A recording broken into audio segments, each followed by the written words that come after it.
people cannot send 5K a day cold emails per day, let alone 10,000, 100,000, or even 1 million per day. I'm going to show you in this video how you can do that, how you can send 10K, 100K, and even 1 million emails per day, what comes with it, what are the costs, and what you should watch out for in each stage. All right, let's go into the video. So we can talk about Outlook, we can talk about Google Workspace and SMTP. There's many other things you can do. I have already done a video on this, so if you want to see all the ESPs that you can try today, which still work, then give it a watch. But the big three is always SMTP, Google, and Outlook. And right now within Outlook, this is the best option. So within Outlook, there were educational panel, legacy panels some people use. They can still use them, but it doesn't really work. Same thing happened with Google. Google cracked down on legacy panels, educational panels, and non-profit panels. You can both run Gmail and Outlook personal accounts, but it's not really going to work for, a long amount of time. But it does really work well for personal emails. Okay, so I'm going to give you alternatives which you can use at scale and why I don't recommend to use the other ones. And I'll just let you know a little secret. 90% of our infrastructure is in Outlook right now, and 10% is in SMTP and Google. And I'll tell you why Outlook right now is so powerful. With Outlook, it just roughly costs 40 to 50 cents per inbox, and you can safely send 5 to 6 email per inbox per day. The strengths, it's really the cheapest, it's the most scalable, and it's the most durable I've seen. The only issue is if you send Outlook to Outlook, you're gonna have a little bit of a problem inboxing, because the spam complaint rates for Outlook is going to be much higher as opposed to if you send to SMTP servers as well as Google servers, because it's going to be distributed. So Outlook just basically checks, okay, this guy sent 10K emails. Out of those, the spam complaint to Outlook accounts is 3%, which is huge, it's terrible. Let's block this person. But if we actually send 3K to Outlook, 5K to Google, and 2K to SMTP, if you have the same 3% spam rate to Outlook, it's going to be diluted, because Outlook cannot track what's the spam complaint for Workspace, cannot track what's it for SMTP. So just don't do Outlook to Outlook ESP matching. And what are the weaknesses? It's just basically you need to replace the tenant, 2 to 3 months. Not always the case. I've had tenants for 3 months, 4 months, no issues whatsoever with that. But you got to watch out for Outlook checks the tenant reputation, Google checks the domain reputation. So Outlook, you can warm up in 3 to 5 days. Google, you need to warm them up for 14 and yes, 21 days, even that. Got to be careful of this. Remember, Outlook checks the tenant reputation, so the admin reputation, where it's created from, what's the IP. So that's what's very important, that you source it from a quality seller. For Google, it just matters what the domain reputation is. So how long you warmed up the domain, what sort of history does it have, right? Okay, that's why you need to warm it up. So Google is great, but it's expensive. $3 to $6. You can send 10 to 15 calls per day safely. It's stable, high trust.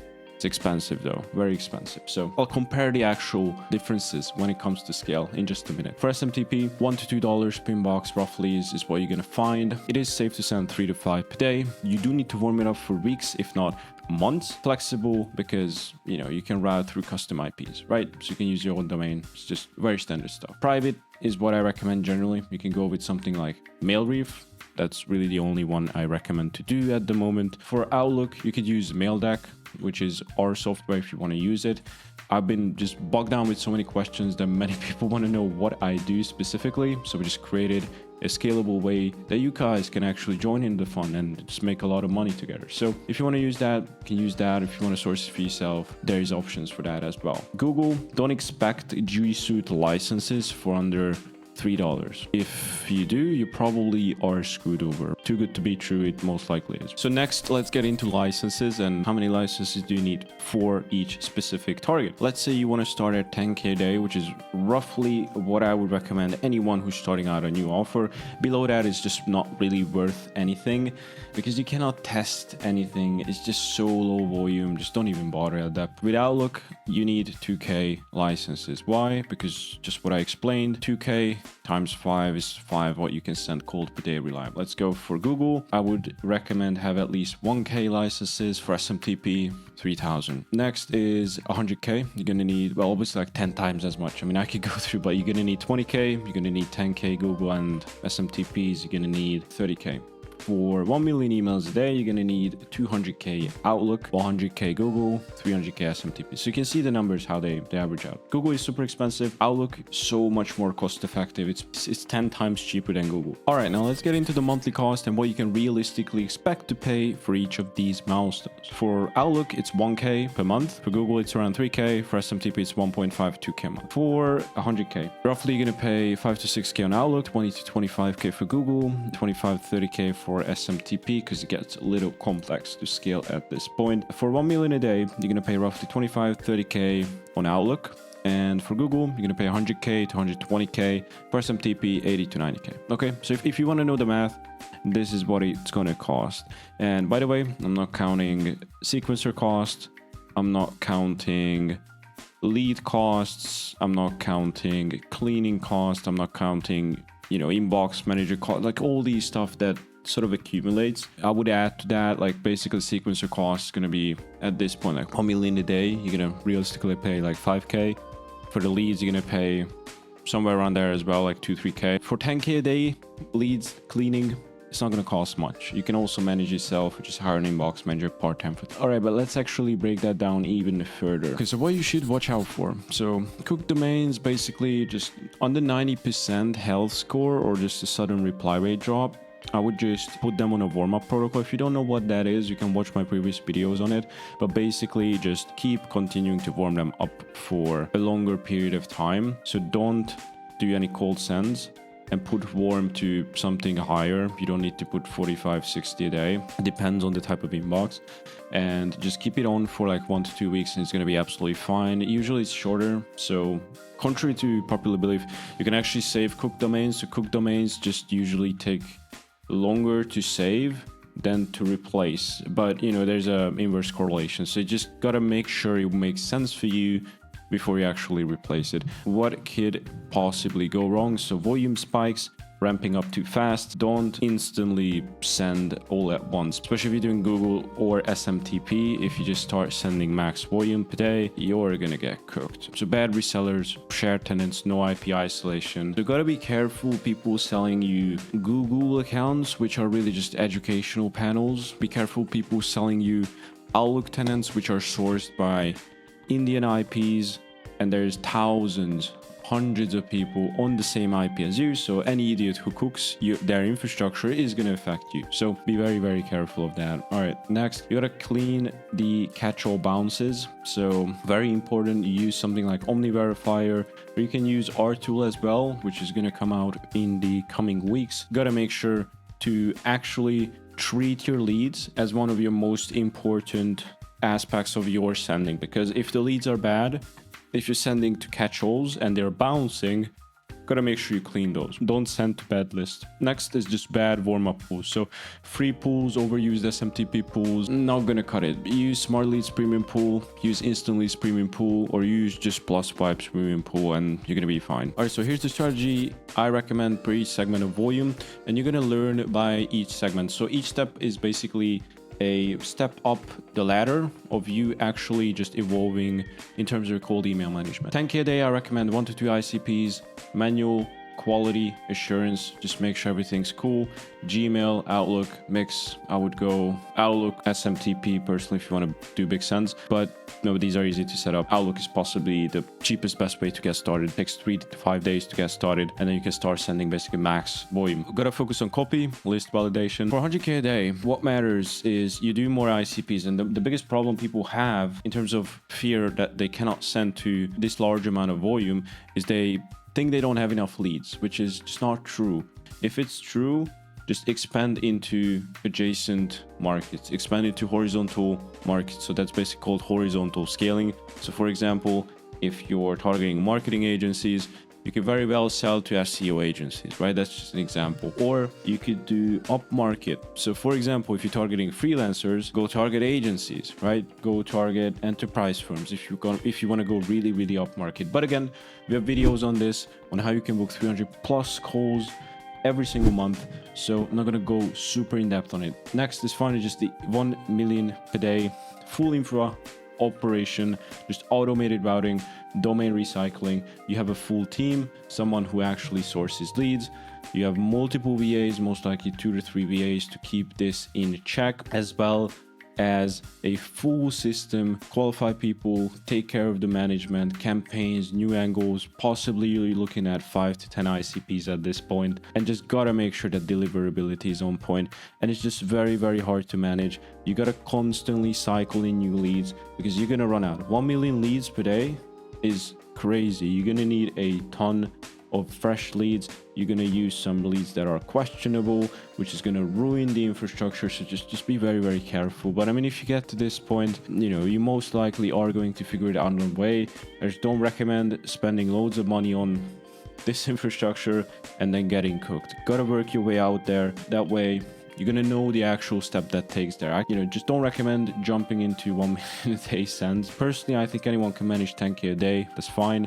100k is where it gets really difficult, and 1 million a day you need an actual team for. All right, finally, just to summary, Outlook, our main sending stack, is cheap, reliable, proven to scale, and just easy to replace. Google is just only use trusted vendors. It's not recommended for scale. It costs way too much. SMTP is good as a backup option. Don't cheap out on sequencers. Don't cheap out on infrastructure, because you're going to pay for it. I mean, I was there when I was starting out. I tried to use the cheap stuff, and then, you know, cost me months, cost me basically a whole year of me making actually good money, because I cheaped out on fulfilling clients. I cheaped out on myself, where I could have gone and actually bought the good stuff, which would have scaled me up faster. But you know, you can do with the information whatever you want. I'm just saying you're going to lose on the long run if you cheap out on the stuff that actually matters. Because there's not much you can actually invest in, really. There's the email infrastructure. There is, well, you can buy domains anywhere for like $3. That doesn't really matter. Then there is the sequencer. There's your leads. There's your cleaning. And then VAs to manage it. You can manage the campaigns. There's not much you can spend on, so just don't cheap out on it, okay? You can monitor your health with Mail Meteor, just warm-up tools, basic stuff. If your sequencer doesn't have this, time to switch. Mail Meteor is not bad. It's just mainly for DNS checks. We tend to use it. Don't pay for smart leads, smart sending tool. Don't pay for any of these like email testing. They don't work. Only metric you want to keep in mind is if you're hitting roughly about like 1.5 out of office rate in most niches, that's fine. It means you're hitting the inbox. If you're not hitting that, then you're kind of fucked. You need to figure out what went wrong. Am I sending to the wrong list? Am I sending the wrong copy? Something must have went wrong. Did I not warm up properly? All right, so data is, like I said, the real bottleneck. The only issue I've seen, people who know how to do cold email, is they just run out of leads. So if you want to get leads, you can download the 1.2 billion that we have. We have actually just started a real cool new thing, is you can add your own leads to a community vetted lead database, which our team manages. So you can add your leads, we add ours, everybody adds their leads, and it's just collectively growing. It's just very nice. You can just pull in fresh lists. You don't need to pay much for it. You get a one-time access to it, and you can just pull off leads, and everybody is just very nice and generous, just pulls leads from there. So this is just something new we started. If you want to get access to that, that's right there, or you can source your own leads. That's absolutely fine. Obviously, we do a combination of all of this. Finally, just the infrastructure. So I talked a lot about Outlook. If you made it this far into the video, I know you are invested and you want to actually make this work. Let me explain how we run 600k sends for ourselves, 800k a day for our clients. And yes, I told you this before, it's 90% Outlook, 10% SMTP. It's basically SAS routing. We figured a way to do it. It's maildeck.co. If you want to come here, you can order your Outlook accounts. Basically, as I explained, one tenant acquires one domain, and one domain can hold 500 cold emails per day, and I recommend to do 700 warm. You want to stay below 2k total sends per day on tenant. Very simple. You can see the pricing here. If you're part of the Citadel, you get 20% off. And yeah, that's it. Just one more thing. Just keep in mind, like 10k a day, you're roughly going to need 300k leads. 100k per day, you're going to need 1.5 to 3 million leads. 1 million a day, you're going to need 25-35 million leads. This depends, right? If you want to do 1 to 2 email sequence, keep this in mind. If you want to do 3 email sequence, you're only going to need 100k leads. You're only going to need 1 million leads. You're only going to need 10 million leads. If you want to do a 7-step email sequence, you're really only going to need like 60k, 70k leads if you want to do 10k cents. You're only going to need 600k, 700k if you want to do 100k a day. And really, you're only going to need 6 to 7 million if you're doing a 7-step sequence and you want to do 1 million a day. So that's really how most people just solve the lead issue, is they just follow up more if you don't know how to and why. Again, you can just watch my previous videos. I go in depth on how you can actually squeeze the most out of your leads. But just a quick recap, if you want to do the 7-step sequence, what we generally do is we have 3 touch points. So each they receive 1 email. So this is like 3 emails right away. And these are on separate sequence. So if you go on your sequencer, usually there's like a button to say, use the same subject line, right? And that means it's going to be on the same thread. So these are different threads. So we're sending 3 spreads and then we're doing 2 follow-ups. That's really all there is to it. So we send 1 angle, 2 follow-ups, 1 angle, 2 follow-ups, and 1 final touch point, and that's it. All right, I hope you got some value out of this video. If you did, make sure to smash that like button. By the way, if you want to reach out to me, you can just join the Discord and I'll get back to you personally. If you have any questions, or you can just reach out to me on Instagram. I tend to be active there as well. So with that in mind, I'll see you in the next one.